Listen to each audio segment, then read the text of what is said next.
દશામાના વ્રત કરતા લોકો આવી ભૂલો કદી ના કરશો, નકર તમારું વ્રત કદી નહીં ફળે। દશામાના વ્રત કરતા લોકો 10 દિવસ દશામાને સાચવો છો, માની સેવા પૂજા કરો છો, માની આરતી કરો છો, માની કથા સાંભળો છો, પણ માતાજીને જળમાં પધરાવા જાઓ છો, પણ આ વાતનું ધ્યાન નથી રાખતા।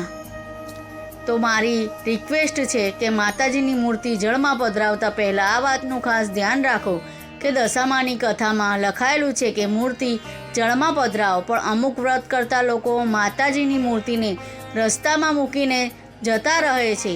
તો ખાસ કરીને એ વાતનું ધ્યાન રાખો કે આ વસ્તુ કદી ના કરશો। દશામાની મૂર્તિને જળમાં પધરાવો, નદીમાં ના પધરાવા જઈ શકતા હો તો તમારા ઘરમાં મોટા પાણીના તપેલામાં પધરાવો, પણ મૂર્તિને હંમેશા જળમાં જ પધરાવો। આવી રીતે રસ્તામાં મૂકીને ના જતા રહેશો। દશામાનું અપમાન થાય છે।